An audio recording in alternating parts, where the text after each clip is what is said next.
बिस्मिल्लाहिर्रहमानिर्रहीम। मैं हूं इस्माइल कासिम और आप देख रहे हैं हर फेराज और या मकबूल जान के साथ। वर्ल्ड सुपर पावर्स चाइना और यूएस, उनके रिलेशंस जो हैं आपस में, उन्होंने एक नया मोड़ लिया। बाली के अंदर G20 समिट के साइडलाइंस पे उससे एक दिन पहले शी जिनपिंग और जो बाइडेन की 3 घंटे की तवील मुलाकात होती है।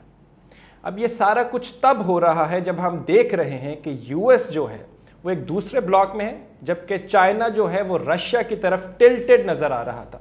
इस पे बात करेंगे, लेकिन उससे पहले एक और बड़ी अहम बात है जहां से मैं आगाज करना चाहूंगा आज के शो का। और ये सब शी जिनपिंग और जो बाइडेन की मुलाकात होती है और उन्होंने कहा कि हम फ्रूटफुल रिलेशनशिप को एक्सपेक्ट करेंगे फ्यूचर के अंदर। But at the same time Taiwan का जो प्रॉब्लम है वो वहां पे मेंटेन्ड है। अगर मैं एग्जैक्ट वर्ड यूज करूं तो जो शी जिनपिंग ने फर्स्ट रेड लाइन टर्म किया वो ताइवान को ही टर्म किया। तो रशिया यूक्रेन ये सारे कॉन्फ्लिक्ट पे आने से पहले मैं पूछना चाहूंगा कि ताइवान का स्टेटस जो है वो कहां जाएगा। देखिए, ये बहुत लंबी हिस्ट्री है और कम से कम 25-30 साल से भी ज़्यादा की इसकी तारीख है। चाइना जो है अभी तक दुनिया के नक्शे पे को बहुत बड़ी ताकत के तौर पे नहीं उभरा था। मौजे तुम का जो सारा नारा था वो एक शेव करने वाली सेफ्टी और विंगसिंग के पिन, इससे ज़्यादा नहीं था। अगरचे कि चाइना एटॉमिक पावर बन चुका हुआ था, सब कुछ था। चीन जो था ये रूस के जो कम्युनिस्ट ब्लॉक का हिस्सा था। और आपको याद होगा कि वियतनाम और अमेरिका की जो वॉर हुई है उसके अंदर चीन ने बहुत ज़्यादा उसमें हिस्सा लिया था और सपोर्ट किया था। और चीन जो था वो ख़ास तौर पे उस के अंदर उसकी नेशनलिज्म के अंदर उसके साथ फोरफ्रंट पे था। कोरिया का, नॉर्थ कोरिया, वो भी उस वक्त पूरी दुनिया जो थी 2 ब्लॉक्स में तकसीम थी। एक कम्युनिस्ट ब्लॉक था जिसका चीन भी हिस्सा था, यूगोस्लाविया भी हिस्सा था, ये सारे लोग हिस्सा थे, वियतनाम हिस्सा था, क्यूबा हिस्सा था। चीन ने पहली दफ़ा इस पूरे ब्लॉक को डिच किया और वो कहते थे कि चीन जो है वो एक ख़ास किस्म की नेशनलिज्म पे आ गया, चाइनीज़ नेशनलिज्म में। और वो कहते थे कि रूस जो है ये वाइट इम्पीरियलिज्म में आ गया, क्योंकि सारे रूस जो है ये वाइट इम्पीरियलिज्म का हिस्सा था।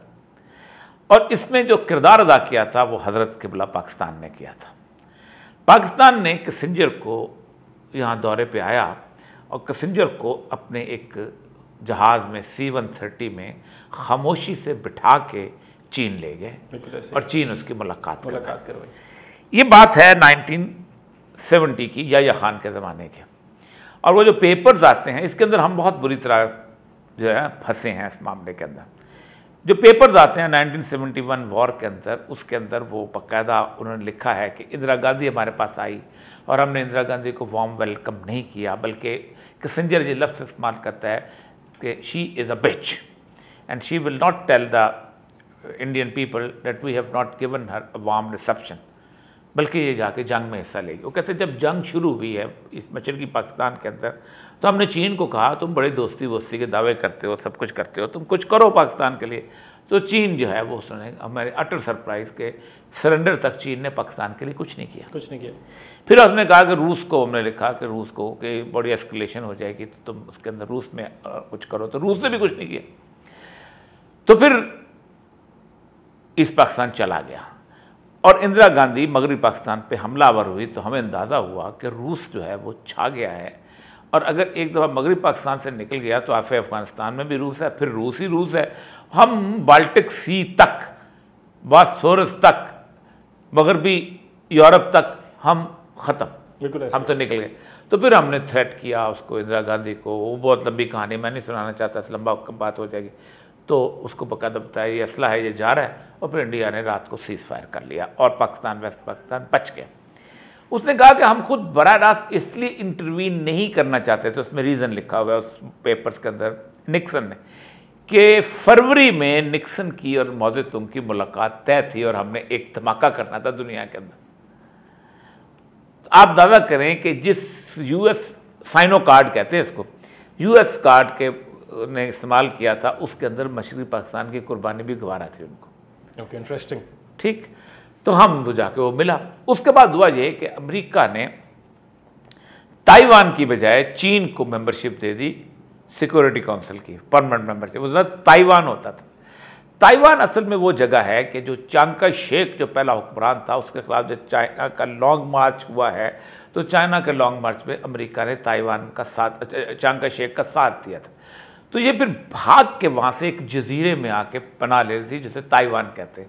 इस जजीरा पे तो हुकूमत कायम की थी। चाइना कहते हैं वन चाइना पॉलिसी, और वन चाइना पॉलिसी उसकी उन्होंने बाकायदा इस बात को साबित किया है, क्योंकि हांगकांग जो था वो बरतानिया ने उनसे लिया था, उन्होंने हांगकांग वापस ले लिया।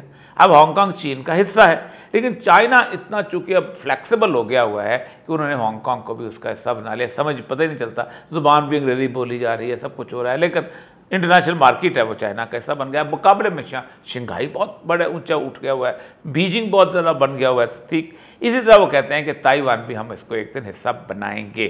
अमेरिका ने कहा है कि हम आपको प्रोटेक्ट करेंगे जो मुझ मर्जी हुए। इस मुलाकात के अंदर उसने ये कहा है कि हम हॉस्टिलिटीज़ नहीं करना चाहते, हम चीन के साथ जो है आपस में एक तरह की फेयर कॉम्पिटिशन करना चाहते हैं। 2019 के दिसंबर में पेंटागन का एक बहुत बड़ा प्लान आया था, जो अब ओपन मार्केट में आ चुका हुआ है, नेट में भी मौजूद, अब तो कुछ छुपाता कोई है नहीं। वो प्लान था कंटेनमेंट ऑफ चाइना।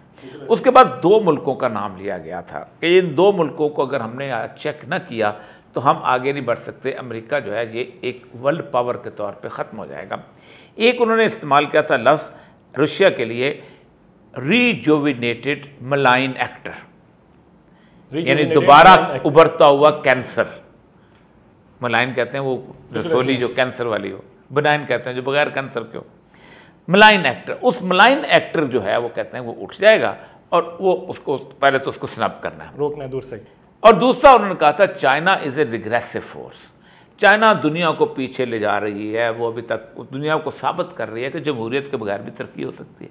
तो ये हम नहीं कर सकते, ज़ाहिर बात है, हम उसको देखेंगे और उसका जो तरक्की इस तरह की है उसको कंटेन करना। तो अमेरिका ने 2 महाजों पर काम शुरू किया। पहला उसने ये किया कि चीन को रोकने के लिए उसने वागा से लेकर सिडनी तक एक पूरा इलाका तय किया और कुछ 3.25 लाख अपने फौज जो थी डेडिकेट कर दी उस इलाके के अंदर। 4 मुल्कों का एक इत्तेहाद बनाया ताकि चाइना को रोका जाए, इंडिया, जापान, ऑस्ट्रेलिया और अमेरिका। अच्छा, उसके साथ उन्होंने कहा कि हम चाइना को पाकिस्तान के अंदर भी रोकेंगे। तो पाकिस्तान में जो डर्टी गेम हुई मैं उस पर भी नहीं पढ़ना चाहता, वो रिजीम चेंज इसका हिस्सा था उसका। दूसरी तरफ उन्होंने रिजीम चेंज हिस्सा जो था वो ये था कि उन्होंने वहाँ से रशियन बंदे को यूक्रेन से निकाला। दूसरा महाज वो था। इस महाज के लिए जापान, ऑस्ट्रेलिया और उसको तैयार किया अपना इंडिया को। उस महाज के लिए यूरोप को तैयार किया। यूरोप को तैयार करते कि उन्होंने हलाशेरी दी, उश्कल दी, किसको दी? यूक्रेन को। हम तुम्हें नेटो का हिस्सा बनाएंगे। जब तुम नेटो का हिस्सा बनोगे तो, और यूक्रेन बुनियादी तौर पर रिच मुल्कों में से एक है, उनके वहाँ जो रिसोर्सेज है कम से कम उसको कहते हैं ब्रेड बास्केट ऑफ यूरोप, बल्कि बाद में कहा bread basket of the world. इतनी गंदम उनके इसलिए ज़ेलेंस्की को फिर वो लेके आए, ज़ेलेंस्की को लेके आए और बिल्कुल इस तरह लेके आए जैसे इमरान खान को लेके आए थे, कि बंदे को खरीदा, नो कॉन्फ्रेंस मूव की, धरना दिलवाया, बंदे मरवाए, फिर ज़ेलेंस्की आ गया। लेकिन ज़ेलेंस्की के आने से रूस इमरान खान को लेके इमरान खान को निकलवाए, इमरान खान को निकलवाया, शहबाज शरीफ को लेके आए, शहबाज शरीफ को लेके। तो वहाँ रूस चूँकि तेज था तो चाइना ने से अप्रूवल लेके रूस जो है ना वो एंटर हो गया यूक्रेन के अंदर, और उसने पहले तो क्रीमिया पे कब्जा किया, उसको साथ में लाया, 4-5 बंदरगाहें, फिर दोबारा इसको करते रहे तो उसने दोबारा उसने यूक्रेन पे हमला कर दिया। यूक्रेन में हमले के बाद रूस ने एक काम किया, उसने कहा कि हम अपना तेल और अपनी जो है बाकी जो है चीज़ें, मसनूआत और गैस वगैरह जो है ये चीज़ें हम अमेरिकन फाइनेंशियल सिस्टम से बाहर आके हम बेचेंगे, रूबल के साथ बेचें। उसने करेंसी टू करेंसी कारोबार शुरू किया। ये वो चीज़ थी जिसको ने चाइना ने कहा कि ये तो रूस अगर बढ़ गया आगे तो हम क्या करेंगे, हम तो गए।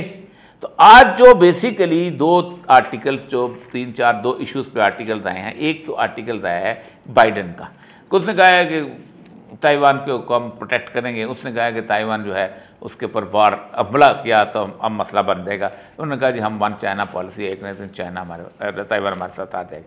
दूसरा ये है, उन्होंने कहा कि प्यूटन कैसे अकेले हो चुका है। प्यूटन के बारे में उन्होंने कहा कि meanwhile China another power that Putin has sought the support of is also distancing itself from रशिया's war effort. It has no interest in joining Putin's attempt to upend the global international financial order dominated by the US dollar which suits Beijing. वो कहते हैं कि dollar के साथ हमारा कारोबार है, रिजर्व से जो सारा झगड़ा है मॉनेटरी सिस्टम का। बिल्कुल ऐसे ही। फर्स्ट वर्ल्ड वॉर हुई मॉनेटरी सिस्टम के उसको बिल्टअप करने के लिए बिल्टअप करते रहे। सेकंड वर्ल्ड वॉर में जब फतह हासिल कर ली, बटन वुड में आ गया, डॉलर जो है उसकी बादशाहत हो गई। डॉलर नहीं पेट्रो डॉलर में कन्वर्ट हो गए। डॉलर ही सारी दुनिया को लोन में डालता है, डॉलर ही दुनिया से पैसे अफ्रीका से गल्ला उठाता है, डॉलर ही अपना साउथ एशिया से पाम ऑयल उठाता है, उसके बाद टिन उठाता है, डॉलर ही लिथियम लेता है। तो डॉलर की अंदर चाइना खुश था उसका कारोबार। उसने कहा वो तो दूर है अमेरिका, वो तो डॉलर आते जाते अफेक्ट करते हमारे, ये तो पड़ोस में आ गया, तो ये इसका क्या करेंगे। तो अब इस वक्त चाइना ने 71 के बाद दोबारा रशिया की ऐसी की तैसी की है। आप देखें कि 71 के बाद 79 में इस हद तक इस मामले के अंदर रशिया एंटी रशिया सूरत हाल हो गई थी कि आप सोचें कि 73 में भुट्टो आया है, ठीक है, और 74 में गुलबदीन हिकमतयार और रुबानी, ये दोनों जो थे, इंजीनियर रुबानी, ये दोनों जो थे, ये उस्ताद रुबानी, ये दोनों जो थे, ये नसीरुल्लाह बाबर मेजर के पास आ गए थे कि वहाँ जाके मूवमेंट शुरू करो। और वहाँ आ गया था कौन, सरदार दाऊद, भुट्टो के ज़माने में 2-3 सालों के अंदर अंदर। और दाऊद के को ख़त्म करने के लिए रूस को खुद आना पड़ा था नूर अहमद तराकी को लेके। वो नूर अहमद तराकी उनका ख़ास आदमी था, उनको उल्टाया, उनको बंदे मरवाए, सब कुछ किया। फिर नूर अहमद तराकी की सूरत हाल में भी ये लोग और तेज हो गए, तो रूस को फ़ौजें उतारनी पड़ी थी। और जब फ़ौजें उतारी तो चाइना किसकी मदद कर रहा था, अमेरिका की। अमेरिका किससे लड़ रहा था, रूस से। और रूस कहाँ से निकला, अफ़गानिस्तान से। अफ़गानिस्तान से जब रूस निकला तो 92 में रूस बिखर गया और मोहताज हो गया। आज रूस एक दफ़ा फिर उसी चाइनीज़ और अमेरिकन गल्फ़ के अंदर फंस गया है। बात आती है रसूल अकरम सल्लल्लाहु अलैहि वसल्लम की, जो बार बार बताता हूँ कि ये जहाज़, ये महाज नहीं था, महाज वही है। यूरोप ने फतह हासिल करने के बाद लड़ना है मुसलमानों के साथ, शाम के साथ। शाम में महाज जंग आएगा, 80 झंडे होंगे, हर झंडे के नीचे 12,000 फौज होगी। और चीन ने कहाँ लड़ना है, इंडिया के साथ। और इंडिया ने किससे लड़ना है, पाकिस्तान के साथ। इंडिया की इकॉनमी चीन को शैडो करना चाहती है, चीन की इकॉनमी इंडिया को शैडो करना चाहती है। अमेरिका दूर खड़ा तमाशा देगा, ऐसे ऐसे तालियां बजाएगा और फिर कोई शायद बाली कॉन्फ्रेंस हो, लेकिन नहीं होगी, क्योंकि ये तबाही जो है इस कायनात की इस तरीके से होनी है और रसूलुल्लाह सल्लल्लाहु अलैहि वसल्लम की पेशगोई है। रसूलुल्लाह सल्लल्लाहु अलैहि वसल्लम की पेशगोई है, इसलिए इनेविटेबल है, इसको नहीं रोका जा सकता, ऐसे ही होगा। यहाँ पे मैं बिफोर कंक्लूजन एक आधा इंटरेस्टिंग स्टैट आपके साथ शेयर करता जाऊँ तो यूएस सेक्रेटरी ऑफ स्टेट जो है एंटनी ब्लिंकन जो हैं, उनका एक्सपेक्टेड विजिट जो है चाइना वो भी आने वाला है। सो देखें चीज़ें जो हैं वो और ज़्यादा बढ़ रही हैं। और यहाँ पे एक फाइनली एक चीज़ अगर मैं आपको बताऊँ तो ताइवान के लिए एक और चीज़ आपको बताऊं तो ताइवान के हिसाब से शी जिनपिंग ने बड़ा क्लियर स्टांस लिया था कि कोई अमेरिकन जो ऑफिशियल विजिट है या कोई भी फॉरेन जो उनका विजिट है वो नहीं होगा। लेकिन यूएस हाउस सेक्रेटरी जो नैन्सी पेलोसी हैं वो 25 सालों बाद वो भी लास्ट ईयर विजिट करके आई 25 सालों बाद, उसके ऊपर भी चाइना ने कुछ नहीं किया। तो इंटरेस्टिंग चीज़ें बनती हैं सारी। बाकी जो उसका बैकग्राउंड है वोरिया साहब ने आपको बताया और बड़े खूबसूरत अंदाज में बताया। आप लोगों को क्या लगता है कि आगे क्या होने जा रहा है, कमेंट सेक्शन में हमें ज़रूर बताएं। मुझे कहते हैं इस्माइल कासिम, इजाज़त दीजिए, अल्लाह हाफ़िज़।